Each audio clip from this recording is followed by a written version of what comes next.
Welcome to the Milk Bottle e-commerce show, brought to you by Milk Bottle Labs, Ireland's top-rated and officially accredited Shopify and Klaviyo e-commerce experts. Founder Keith Matthews interviews e-commerce professionals, app developers and entrepreneurs to share as much digital knowledge and e-commerce tips and tricks as possible. This podcast is kindly supported by our go-to e-commerce tools, Rewind.io, the leading backup solution for Shopify, BigCommerce, Trello and more. Let's just say it's the cheapest insurance policy you'll ever get for your Shopify store and all your valuable data. Simply go to rewind.io/milk bottle to get your first month for free. Our go-to Shopify application to supercharge in-store pickup and local delivery on your Shopify store is Zapiet. It's fully customizable and scalable from one location to thousands. Backed by outstanding customer support, it's no wonder Zapiet is trusted by over 10,000 plus stores across 150 countries. Now over to your host, Keith Matthews. Hey folks, welcome back. Today, I'm talking to Michael Storan and Ian Madigan from Dataships. Dataships is a Shopify application which allows e-commerce businesses to optimize their email marketing consent collection to grow their business and to maintain a growing legal email database. Michael and Ian lead Dataships and they've combined 20 years experience in the data analytics industry. They're really passionate about helping businesses use data to grow their businesses and also just as passionate about rugby too, and we'll get into that. In this episode, we'll talk to Michael and Ian about how Dataships works, how it is installed, and the benefits of using Dataships in your Shopify store. Michael and Ian, hello. Keith, thanks a million for having us on. Good man. Hey, Keith, thanks a million for having us. Thanks, Michael. By the way, this is the first time we've ever had two people. Okay. So, Is that right? Yes. So that's a first. So I'm going to point at either one of you when I want you to talk or when I'm talking to you. That's spot on. Coming up on 100 podcasts, hell of an achievement. Yeah, it is actually. I was trying to think of who I was going to talk to for the 100th. So I have to plan that. Yeah, we were trying to wait around to get that 100 song. You should have said it to me. Really nice to talk to you. Before we get into you guys, your history and how you got this application together, Michael, can you just explain exactly what Dataships does? Yeah, in a nutshell, we optimize consent collection for e-commerce stores with two value props. One is to keep them compliant globally, but the real kind of so what is to grow those marketing audiences. And that's really compelling for brands, especially in this day and age, trying to get that edge. Your email marketing database is obviously very, very valuable to brands. So making sure that when people are going through your checkout and purchasing, you have the ability to kind of remarket to them. Sending those emails on SMSs is super important. Okay. So the interesting thing about this application is that it's arrived in 2022 or 2023, but I actually think it's actually equally as important as GDPR, which occurred in 2018. So can you explain the link between the GDPR legislation and what you've just explained about Dataships? So we started the business in around 2018, and it really was around GDPR and working with big banks and big corporates on getting ready for GDPR. The way that GDPR has played out, I think, has been very different to what people thought. It's kind of found an unwanted home around cookies and things like that. But really what we found with companies when we would go in and help them was the questions we were getting was all about, if you're a marketer, how do you push the envelope? How do you, I've got this old MailChimp database. Can I contact those people? Oh, we want to launch into France or the UK. What can we do there? So we started answering those questions for folks in a kind of consultative manner to say, okay, you should set up your data collection in this way, etc., diving into these lists. And what we found was it was all about how the data is collected. So what you can do with your data is completely predicated on how it was collected. Once it's in your ecosystem, the horse is bolted. You can't go back and recollect it. So what we found was focusing on that collection point really helped brands get that right. Then they had a much better database of emails they could use. So we started consulting and kind of advising people on how to do that. And then we figured, if we actually built a tool here that could automate all this, we could transfer that knowledge into that. And yeah, we'd be off to the races. Perfect. We'll talk about it in much more detail. I'm interested, Ian, because this is the first international rugby player I've ever spoken to on the podcast. Glad to be the first. So it's a privilege to meet you. I mean that in jest. I've met you a few times before. How did you come to meeting Michael to get this together? Because I know there's a rugby connection between both of you. Yeah, so we were in school together in Blackrock College from 2001 to 2007.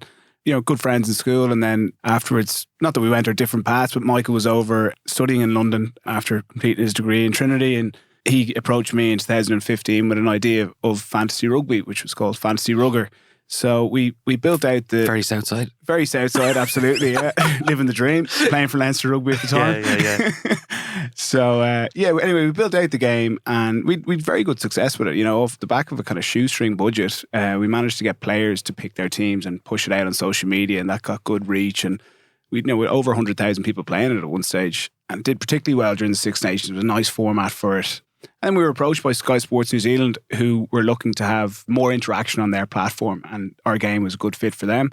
So we sold that, and then it was really then that we pivoted into the data privacy space. We'd been dealing with gambling licenses as part of the fantasy rugby product. And with that, we got to understand, how regulation can really weigh down on businesses. And with the GDPR coming in, we wanted to be the kind of one-stop shop solution for that. I think at the time we thought, data access requests were probably going to be the big thing with the GDPR. And we looked at automating that process. As it's played out, as Michael's touched on there, it's really how the data is collected.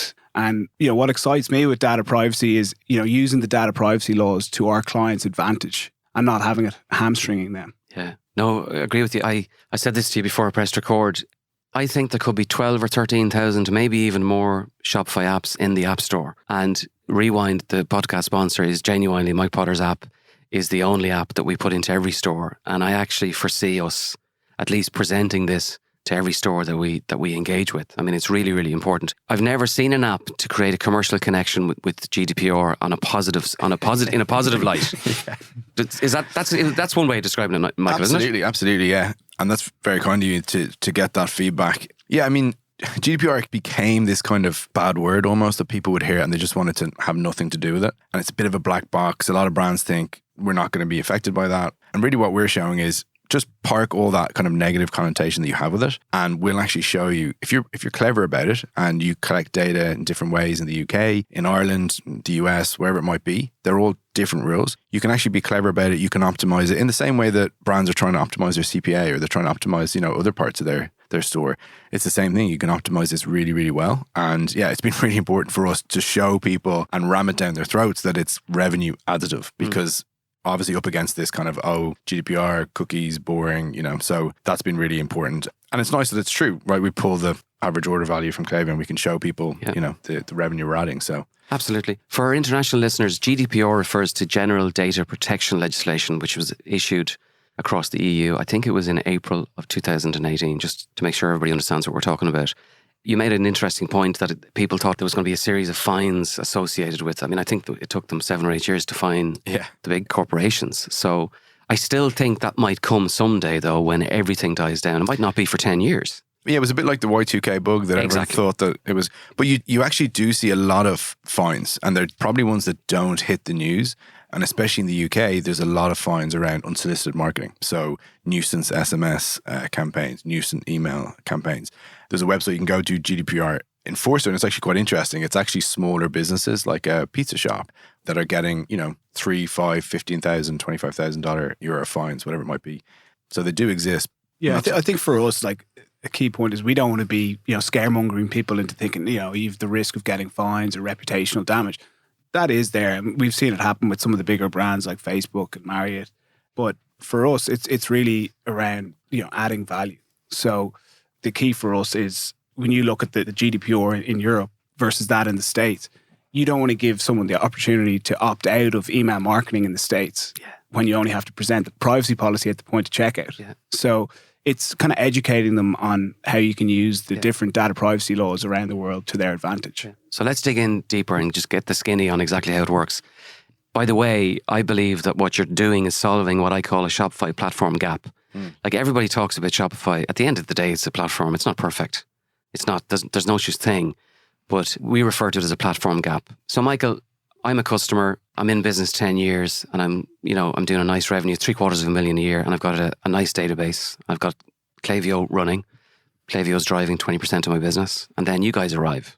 And then you guys come and tell me that you can actually increase the subscribe rate to the list and also obviously increase sales as a result of that. What happens when they begin the interaction with Dataships? Yeah, so I think the main point is, like you say, when you're on the Shopify platform, it's fantastic, but you're obviously limited to the features that are there that you can use. Around email collection, Shopify offers a very kind of limited functionality. So you can either have an email me box, which is unticked or pre-ticked.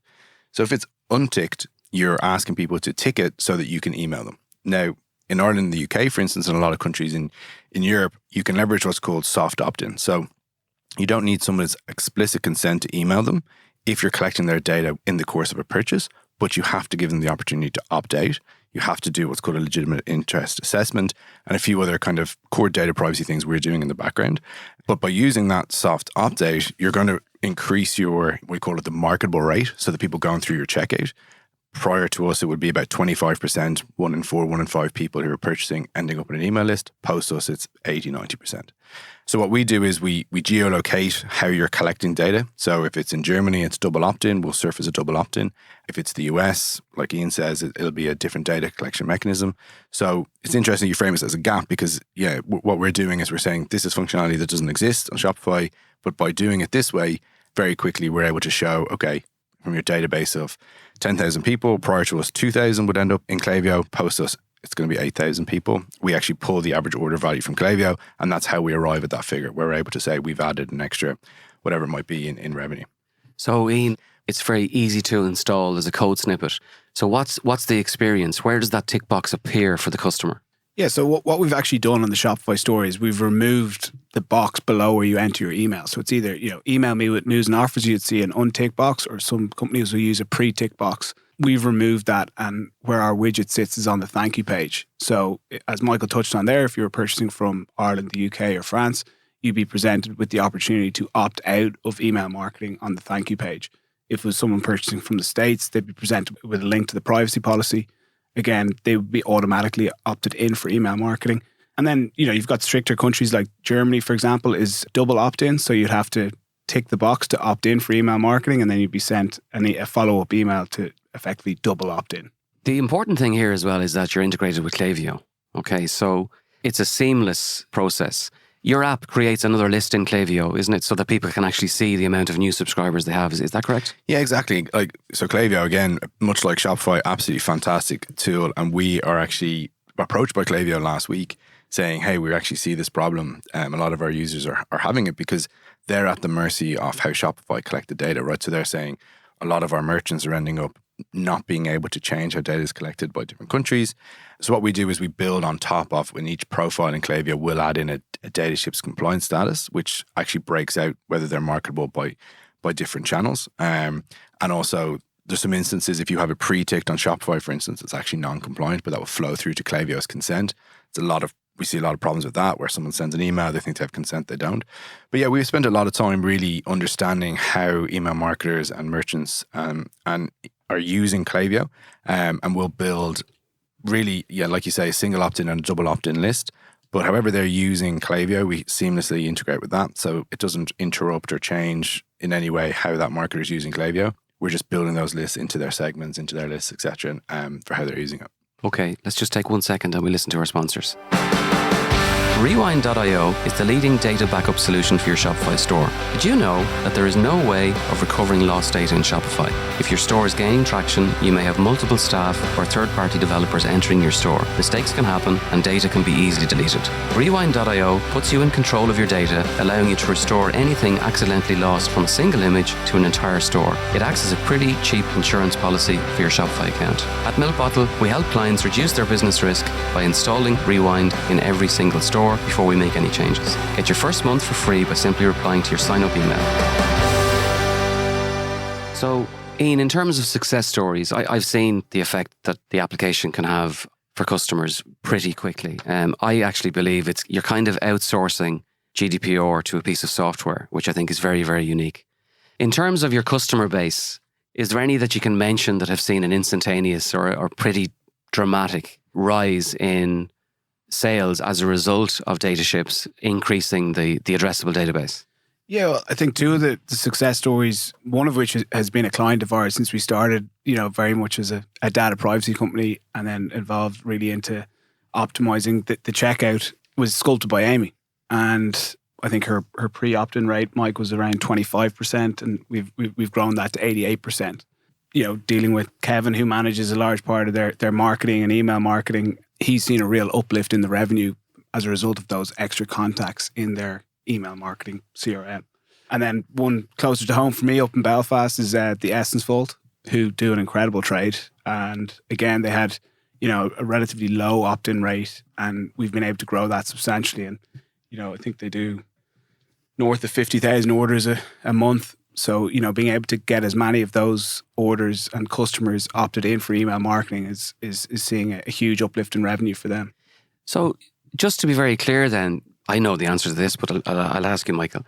All that happens is the snippet goes into the order confirmation page, and instead of the customer consenting to anything in the checkout process, they're offered a localized, legal way of subscribing. Is that a way to describe it? Yeah, I think so. I think the beauty of it really is that on the surface, it's a very simple tool. It's you look at it and there's three different options on what the consumer will see, but there's a lot going on. It's kind of like the tip of the iceberg, right? There's a lot going on behind that in terms of audit logs we're creating, legal rationale that we're putting beside each individual data collection point, audiences that we're creating. Like you say, I like that term, automating GDPR compliance. Like we're doing all of that in order to offer up this widget that creates this value for the consumer. So try to make it as really easy as possible for consumers or for merchants to use, sorry. And yeah, the value is, it is quite simple, the end result of how the tool works. So are you a legal company or a technology company? I think it's a technology company, but it's driven by, we call it the data privacy rules engine. And inputting into that rules engine is really our kind of key value add. So we've got a team of, the core of the team is ex-data privacy consultants from Accenture, McKinsey, EY. And we've recently added the ex-head of data privacy from IKEA. It's inputted in by lawyers. So we're constantly checking these local marketing laws, what's going on in each individual country, but also at an EU level, in the States, at a federal level, etc. There's a lot of work that goes into, suppression lists in Klaviyo and making sure that that's really, really watertight. And that's kind of what we're doing in the background to, like you say, facilitate this relatively simple tool on the surface.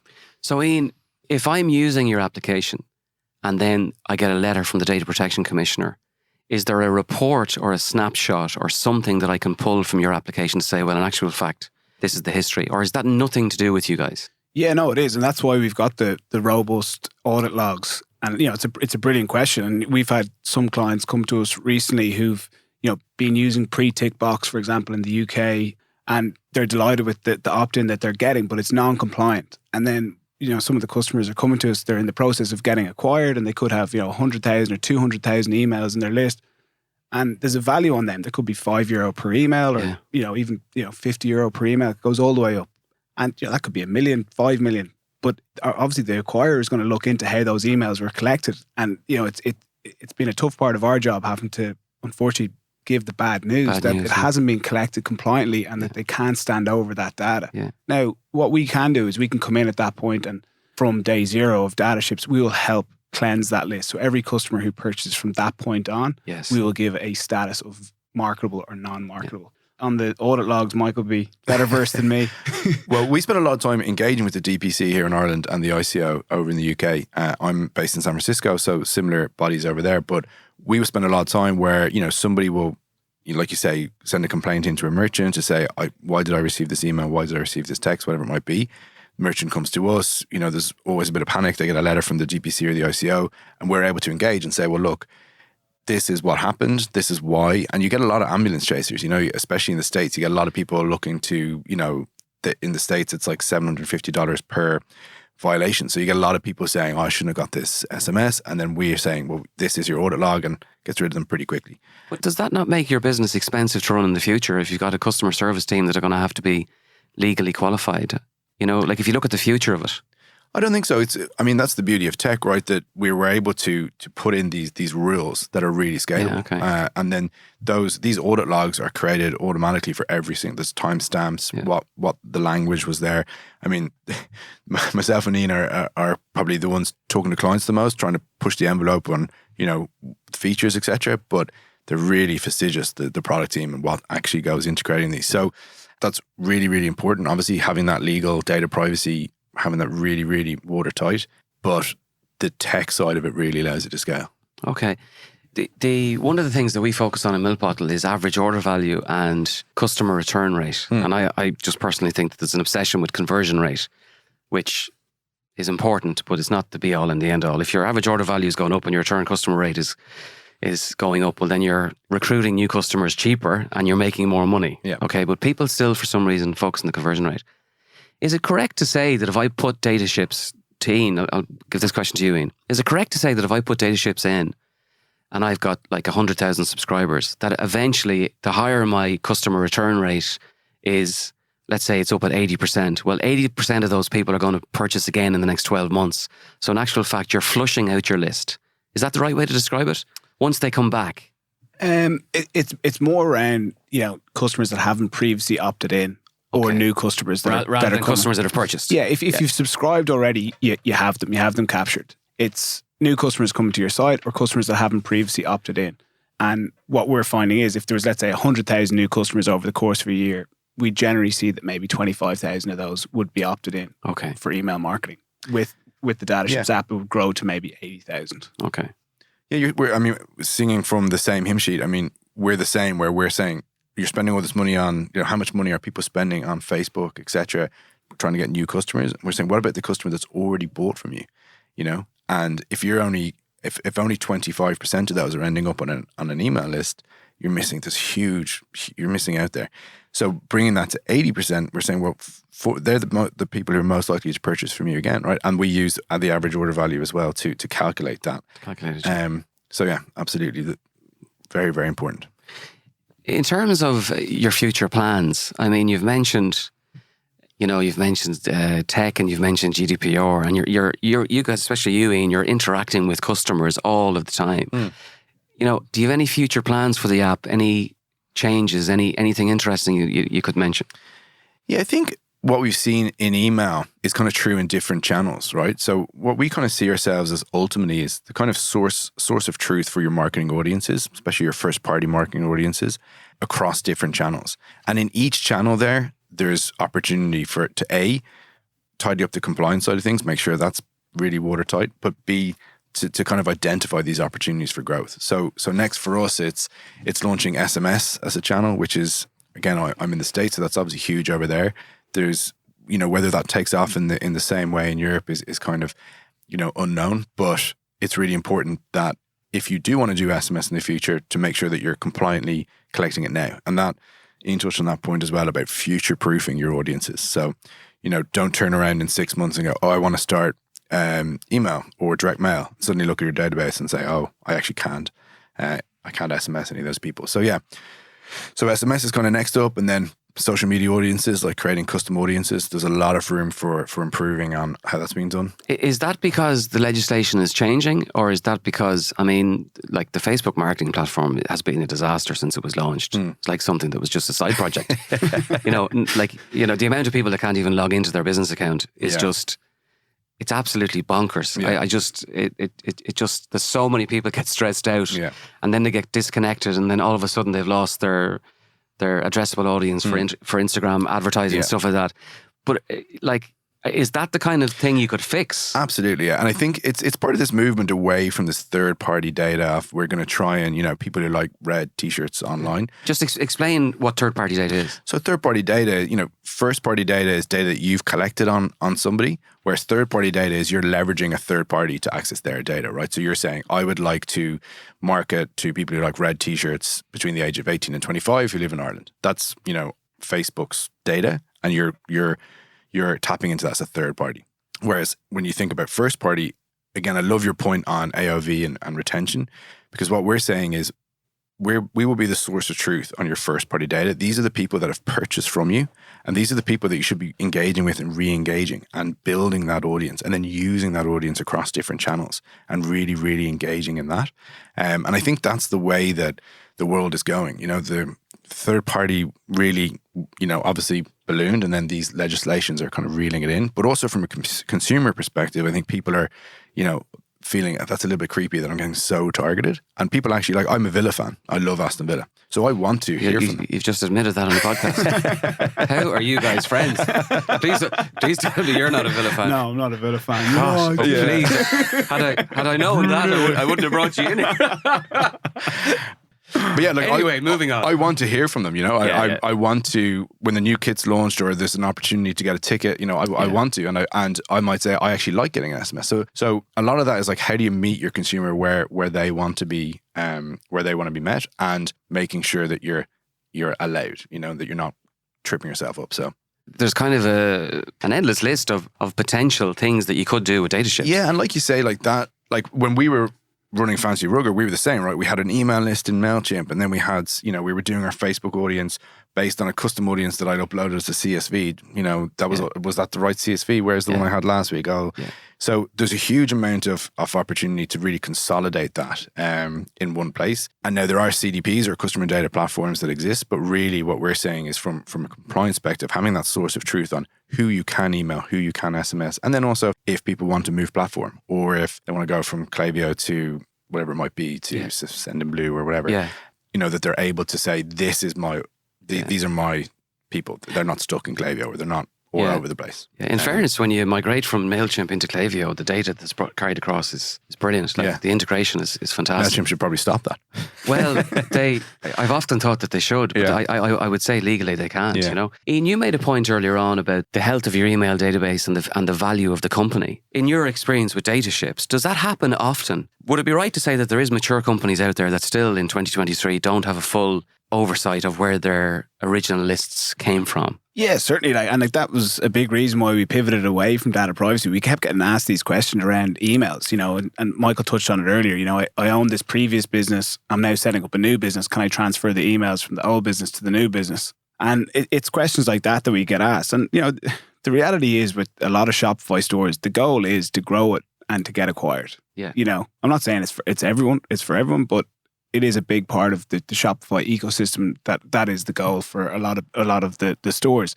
And how your data is being collected is vital in how that store is going to be acquired. Yeah. And a big part of the worth of the store is the email database. Yeah. Somebody described it to me a few years back as your email database was the oil of your, as in a valuable commodity, you know, not slippy. You know, it was the valuable commodity in the store. So yeah, absolutely. Very valid point, Ian. Ian, there's a massive difference between the treatment of, you know, data and even, I suppose, the human nature in the States. Like, I mean, SMS, I think Ireland was one of the first early adopters of SMS. Now WhatsApp has taken over. I spent a lot of time in the States in the 2010, 2012, and it was BlackBerry Messenger.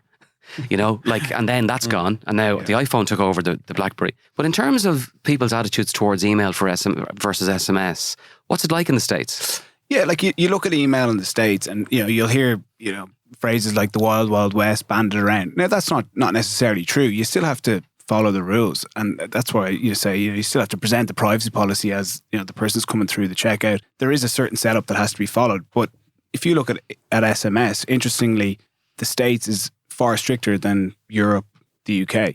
So there's also a lot of different regulations within the different states. So it's a bit of a minefield. So Michael, in terms of the customer experience, if you're a Shopify store owner, the easiest thing to do is install an app. Like, you can have some apps installed taking over all of your data in in under 2 minutes. My understanding is that you guys offer a free trial. Okay, so just explain the experience once the app is installed, and what's the cost, what's the effort, what's the experience?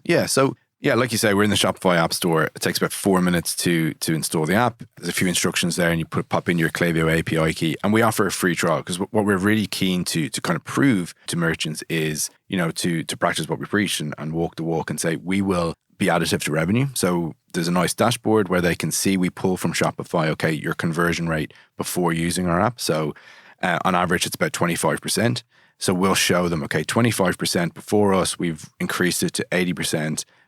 We take the average order value from Klaviyo, and what we're saying is, for those extra emails that we've unlocked, if those people come back and purchase from you once more, this is the additional revenue. So we give people, that 14 days, which gives them a sample size to see, okay, this is adding to revenue. We get a lot of feedback where people are saying, oh, we can see this in Klaviyo. And then the way we charge from there is we take a 12-month rolling backwards look at your average monthly orders, and we'll send you a quote to say, based on your volume. So start for smaller brands starting anywhere from $90 all the way up to, big global brands that will have 3 or 4K, whatever it might be. So yeah, all depending on the size of the store. Yeah, so effectively what we do is we charge 1 cent per verified contact. So we've got different, pricing brackets, but ultimately that's what it comes down to. So if you've got 20,000 verified contacts by Dataships in a month, it's going to cost you around $200. Okay, seems pretty cheap considering that those contacts, most of them are probably only in there as a result of Dataships. So it's hard to get cheaper than a cent.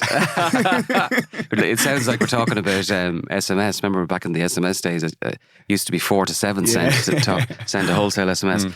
Look, guys, really, really great talking to you. As I said to you before we pressed record, Milk Bottle have introduced to a lot of people, and we will continue. It does so many things, and you've explained it so well. Sometimes when something is simple, it's more difficult to explain.